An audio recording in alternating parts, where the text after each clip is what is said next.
नमस्कार साथियों, स्वागत है आपका दृष्टि आईएएस के इन फोकस प्रोग्राम में। मेरा नाम है मनीष। हाल ही में फ्रांस के संसदीय चुनावों के परिणाम आए हैं। फ्रांस के संसदीय चुनाव में लेफ्ट पार्टी को सबसे अधिक सीटें प्राप्त हुई हैं, यानी एक तरह से चुनाव परिणाम बहुत आश्चर्यजनक रहे हैं।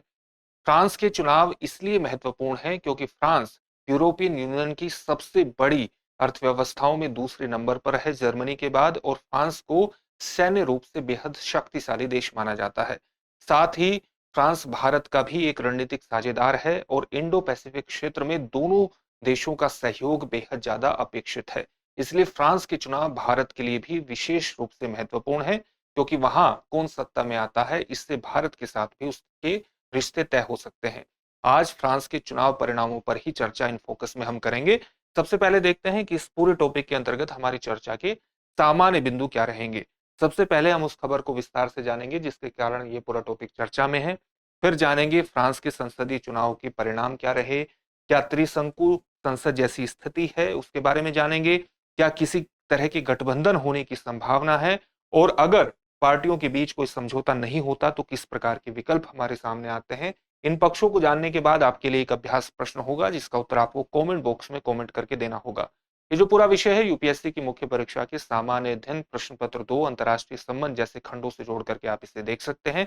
हम आगे बढ़े इससे पहले आप हमारे चैनल को सब्सक्राइब जरूर करिए और बेल आइकन दबाइए ताकि हमारे सभी प्रोग्राम का नोटिफिकेशन आपको मिल सके, इन प्रोग्राम से आप जुड़ सके, इनका लाभ उठा सके। साथ ही इन सभी प्रोग्राम की पीडीएफ फाइल आपको इन फोकस दृष्टि आईएएस के टेलीग्राम चैनल पर उपलब्ध कराई जा रही है। डिस्क्रिप्शन में दिए गए लिंक पर जाकर आप पीडीएफ फाइल डाउनलोड कर सकते हैं।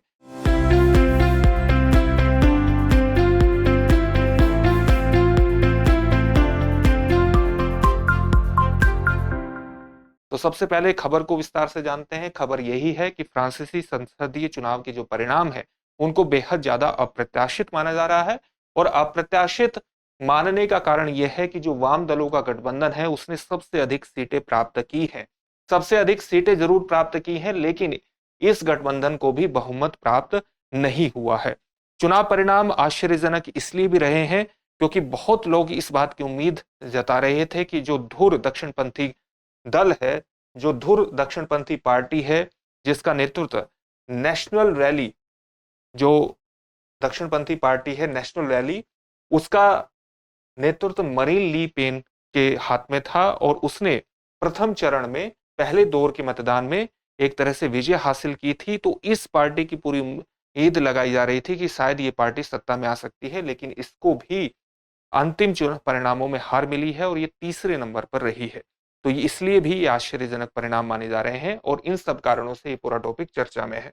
हमारे सामने सबसे पहले देखते हैं कि परिणाम किस तरह के रहे हैं। तो जो न्यू पॉपुलर फ्रंट है, लेफ्ट फ्रंट है, उसको कितने प्रतिशत मत प्राप्त हुए? 32.6% मत प्राप्त हुए हैं। जो राष्ट्रपति इमैनुअल मैक्रोन की पार्टी है, जिसको सामान्यतः सेंट्रिस्ट पार्टी माना जाता है, तो एनसेंबल पार्टी को 27.9% मत प्राप्त हुए हैं, और मरीन ली पेन के नेतृत्व वाली जो दक्षिणपंथी पार्टी है नेशनल रैली और उसके अलाइज जो है उनको 24.6% मत प्राप्त हुए हैं। और अगर हम सीटों की स्थिति देखें तो जो न्यू पॉपुलर फ्रंट है, लेफ्ट फ्रंट है, इसको 182 सीट मिले हैं। एनसेंबल अलायंस को, जो कि मैक्रों के नेतृत्व वाला अलायंस है, उसको 163 सीटें प्राप्त हुई, जिसमें से 161 लगभग मैक्रो की पार्टी को ही प्राप्त हुई है। नेशनल रैली और उसके अलायंस को 143 सीटें प्राप्त हुई हैं। जो दूसरे दक्षिणपंथी दल हैं उनको 68 सीटें मिली हैं। जो दूसरे लेफ्ट पार्टीज हैं उनको 11 और अदर्स में 10 सीटें प्राप्त हुई है। यानी नेशनल असेंबली में 577 टोटल सीटें हैं और समर्थन के लिए, बहुमत के लिए 289 सीटों की आवश्यकता है। किसी भी दल को इस तरह से आप देख सकते हैं कि बहुमत प्राप्त नहीं रहा है, यानी एक त्रिशंकु संसद की स्थिति, एक हंग असेंबली की स्थिति हमें देखने को मिलती है।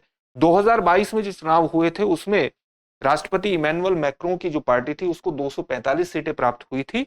तब भी उन्होंने सरकार बनाई थी क्योंकि उन्हें रूढ़िवादी रिपब्लिकन पार्टी का बाहर से समर्थन प्राप्त था, एक तरह से मौन समर्थन प्राप्त था। आधुनिक समय में फ्रांस में हमेशा ऐसी स्थिति रही है कि संसद में किसी न किसी प्रकार का, किसी न किसी तरह के, किसी न किसी राजनीतिक दल का एक डोमिनेंस रहा है, उसका वर्चस्व रहा है। लेकिन ये शायद पहली बार ऐसी स्थिति आई है जहां पर एक दल का संसद में हमें डोमिनेंस नहीं देखने को मिलेगा, वर्चस्व नहीं देखने को मिलेगा। इसके साथ ये तथ्य भी हमें समझना चाहिए कि ऐसी स्थितियां फ्रांस में कई बार आई है जहां पर राष्ट्रपति और प्रधानमंत्री दोनों अलग अलग पार्टियों के रहे हैं या विरोधी दल के रहे हैं। और ऐसी स्थिति हमारे सामने कब आई है? 1986 से 1988, 1993 से 1995 और 1997 से 2002, जब राष्ट्रपति और प्रधानमंत्री दोनों विरोधी दलों से थे। तो इस तरह से हम देख सकते हैं कि त्रिशंकु संसद की हमारे सामने स्थिति है और एक संभावना लगातार जताई जा रही है कि क्या कोई गठबंधन होगा, और अगर गठबंधन होता है तो किस तरह की स्थितियां होंगी। तो संसदीय चुनाव के बाद जो फ्रांसीसी राष्ट्रपति हैं, सबसे अधिक सीटें जीतने वाले पार्टी से प्रधानमंत्री की नियुक्ति करते हैं। सामान्य तौर से जिस पार्टी को सबसे ज्यादा सीटें प्राप्त होती हैं, उससे प्रधानमंत्री की नियुक्ति करते हैं फ्रांस के राष्ट्रपति। तो अधिकांश सामान्य स्थिति में उम्मीदवार जो है वो राष्ट्रपति की अपनी ही पार्टी से होता है, क्योंकि अभी हमने देखा कि फ्रांस में संसद में एक पार्टी का ही सामान्यतः वर्चस्व रहता है। तो उसी पार्टी का, जिस पार्टी का राष्ट्रपति है, जिस पार्टी का राष्ट्रपति नेतृत्व करता है, उसी पार्टी से प्रधानमंत्री भी चुन लेता है। लेकिन इस बार क्या है? इस बार ऐसी स्थितियों का सामना करना पड़ सकता है राष्ट्रपति मैक्रों को कि वो वामपंथी गठबंधन से एक व्यक्ति को प्रधानमंत्री की पद के लिए नियुक्त करें। और अगर ऐसी स्थिति का सामना करना पड़े तो इस स्थिति को हम कहते हैं कोहैबिटेशन व्यवस्था। तो कोहैबिटेशन जैसी व्यवस्था आ सकती है। फ्रांस ने कभी भी चुनाव के बाद गठबंधन जैसी स्थितियों को नहीं देखा है। यानी फ्रांस में आज तक में, मॉडर्न फ्रांस में चुनाव के बाद पार्टियों के बीच गठबंधन कभी नहीं हुआ है, जैसे कि हमें उत्तरी यूरोपीय देशों जैसे जर्मनी और नीदरलैंड में देखने को मिलता है। वहां पर हमें सामान्यतः इलेक्शन के बाद गठबंधन जैसी स्थितियां देखने को मिल जाती हैं, लेकिन फ्रांस में आज तक नहीं हुआ है और इस बार संभावना बन रही है। अगर पार्टीज के बीच किसी प्रकार का समझौता नहीं होता है, गठबंधन नहीं होता है, तब किस तरह के विकल्प हैं? तो संविधान ये कहता है कि मैक्रोन, यानी फ्रांस के जो राष्ट्रपति है इमैनुअल मैक्रोन, वो अगले 12 महीनों तक नई संसदीय चुनाव नहीं बुला सकते हैं, लेकिन वे ये तय कर सकते हैं कि किसे सरकार बनाने के लिए कहना है, और वे जिसे भी चुनेंगे उसे नेशनल असेंबली में नो कॉन्फिडेंस मोशन का सामना करना पड़ेगा। एक और संभावना टेक्नोक्रेट सरकार की है। टेक्नोक्रेट सरकार किस प्रकार की होती है? जो रोजमर्रा के कार्यों की देखभाल करती है, लेकिन किसी तरह के संरचनात्मक परिवर्तनों को नहीं ला सकती। किसी भी तरह के संरचनात्मक परिवर्तनों की देखरेख ये नहीं करेगी, स्ट्रक्चरल चेंजेस की देखरेख नहीं करेगी, केवल दैनंदिन कामकाज की ही देखरेख करेगी। और इसमें जरूरी नहीं है कि संसद के भीतर के व्यक्ति ही शामिल हो, बाहर के व्यक्ति भी इसके अंतर्गत शामिल हो सकते हैं। इस तरह की स्थितियों को वामपंथी दल सपोर्ट करेंगे या नहीं करेंगे, ये अभी देखने वाली बात होगी। लेकिन अगर वामपंथी दल इस तरह के परिदृश्य को सपोर्ट करते हैं, तब भी उन्हें संसद के अंतर्गत समर्थन की आवश्यकता पड़ेगी ही पड़ेगी। तो इस तरह का सिनेरियो हमारे सामने उपस्थित होता है। इस टॉपिक से संबंधित एक प्रश्न भी देख लेते हैं। प्रश्न क्या है? फ्रांस में त्रिशंकु संसद की स्थिति में निम्नलिखित में से कौन सा अगला कदम होता है? आपके ऑप्शंस हैं तत्काल पुनः चुनाव, गठबंधन सरकार का गठन, संसद का विघटन या स्थायी गतिरोध। इस प्रश्न का उत्तर आप हमें कमेंट बॉक्स में कमेंट करके जरूर दीजिए। फिर से एक नए सेशन में आपसे मुलाकात होगी। धन्यवाद।